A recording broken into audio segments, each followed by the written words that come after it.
Halo teman-teman semuanya, kembali lagi bersama saya Davina sebagai tim HR dari Sindo Shipping.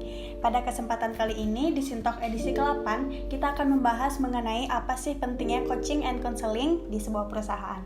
Sebelum saya menjelaskan lebih dalam lagi mengenai pentingnya coaching dan counseling dan perbedaan dari coaching dan counseling, saya akan menjelaskan terlebih dahulu apa sih itu coaching.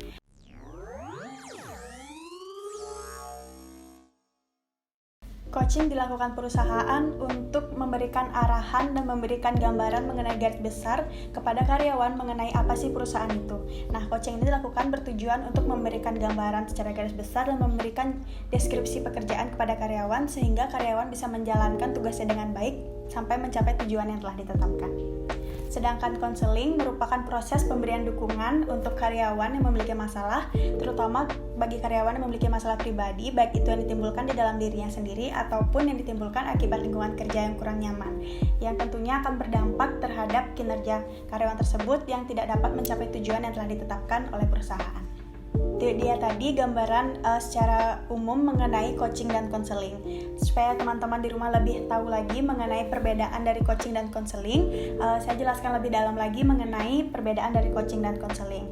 Untuk coaching sendiri, kita lihat dari subjeknya. Untuk orang yang memberikan coaching disebut dengan coach, sedangkan orang yang memberikan counseling disebut dengan counselor. Untuk coaching sendiri berfokus kepada mengajarkan keterampilan atau pengetahuan baru, sedangkan counseling mengajarkan atau membimbing untuk mengubah sikap dan perilaku dari karyawan. Lalu yang ketiga, coaching itu berfokus pada pembinaan atau membina karyawan, sedangkan untuk konseling sendiri berfokus kepada membimbing dan membimbing karyawan untuk mencapai tujuan yang telah ditetapkan. Lalu perbedaan yang mendasar lagi, coaching itu berfokus kepada memberikan solusi terhadap masalah yang dihadapi, sedangkan konseling ini membimbing para karyawan untuk berhasil menemukan masalahnya sendiri, berhasil menemukan solusinya sendiri dalam permasalahan yang dihadapi oleh karyawan tersebut. Nah, mungkin teman-teman di rumah juga penasaran kapan sih seharusnya kita melakukan coaching dan counseling ini. Kita mulai dari coaching. Untuk coaching itu dilakukan saat ada karyawan baru atau ada kinerja baru dari karyawan tersebut. Misalnya orientasi dan pelatihan karyawan baru. Lalu yang kedua dilakukan saat adanya kebutuhan dalam mengajarkan keterampilan dalam pekerjaan. Contohnya seperti adanya program baru dari perusahaan yang mengharuskan adanya coaching sehingga kinerja dari karyawan tidak menurun dan tujuan dapat dicapai. Lalu yang ketiga, adanya komitmen karyawan yang kurang. Di sini pentingnya diadakan coaching agar mampu meningkatkan komitmen dan kinerja dari karyawan tersebut. Dan yang terakhir, adanya perbaikan kerja atau prestasi dari sebuah perusahaan. Adanya perubahan tujuan ataupun perubahan organisasi yang timbul dari perusahaan tersebut sehingga harus adanya coaching supaya karyawan mengerti mengenai perubahan tersebut dan bisa menjalankan kinerjanya atau pekerjaannya dengan baik kembali. Nah, untuk konseling dilakukan jika karyawan merasa adanya hambatan yang timbul dalam dirinya sendiri, baik itu masalah dalam keluarga, masalah di lingkungan kerja itu sendiri yang mengakibatkan kinerja dari karyawan tersebut menurun. Nah, konseling ini dapat dilakukan jika karyawan merasa adanya hambatan kerja atau ada konflik dengan rekan kerja, maka konseling ini sangat patut untuk dilakukan. Dan yang terakhir, jika karyawan memiliki masalah pribadi yang dapat berdampak pada hasil kinerja atau prestasi kerja dari karyawan.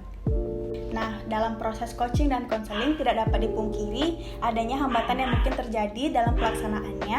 Salah satunya hambatan yang bisa terjadi pada saat coaching, yang pertama itu kesalahpahaman. Baik kesalahpahaman dari coach dalam menyampaikan pesan atau menyampaikan materi, atau bagi penerima materi dalam mendengarkan materi yang disampaikan. Yang kedua, kurangnya koordinasi antara coach dan penerima materi. Lalu yang ketiga, tidak adanya perbaikan baik itu antara atasan dan bawahan dalam melaksanakan kinerja atau melaksanakan materi yang telah disampaikan pada masa coaching ini. Lalu yang keempat yaitu keengganan baik dari pihak atasan atau pihak bawahan yang enggan menyampaikan materi atau pengetahuan yang seharusnya diberikan kepada karyawan, sehingga hal ini mungkin akan menjadi hambatan dalam proses coaching itu sendiri. Untuk konseling sendiri tidak dapat dipungkiri juga pasti adanya hambatan dalam proses selama melaksanakan konseling itu. Yang pertama itu adanya sifat terburu-buru. Konseling ini seperti yang saya sebutkan tadi berfokus pada perubahan sikap atau perilaku dari karyawan. Nah, perubahan sikap dan perilaku tentunya tidak dapat dilakukan secara instan dan konstan. Tentunya butuh proses yang lebih dalam lagi, butuh proses yang lebih lama lagi untuk dapat merubah sikap dan perilaku. Jadi, hal yang dapat menghalangi dari proses konseling itu sendiri adalah sifat terburu-buru. Lalu yang kedua yaitu merasa tidak mampu dari dalam diri sendiri. Seperti yang saya sebutkan tadi, konseling itu lebih berfokus kepada pembinaan, kepada pengarahan untuk mampu menemukan solusi dari masalah yang dihadapi oleh pribadi karyawan tersebut. Jika dari dalam diri karyawan tersebut tidak memiliki rasa percaya diri untuk mampu mengatasi masalahnya, hal tersebut dapat menjadi hambatan dalam proses konseling. Dan yang terakhir, adanya sifat senioritas dan junioritas yang membuat karyawan enggan untuk melaksanakan konseling atau merasa takut dalam melaksanakan konseling ini sendiri. Nah, berikut yang sudah saya sampaikan mengenai apa sih perbedaan dari coaching dan konseling, lalu apa sih hambatan-hambatan yang mungkin muncul dalam pelaksanaan coaching dan konseling.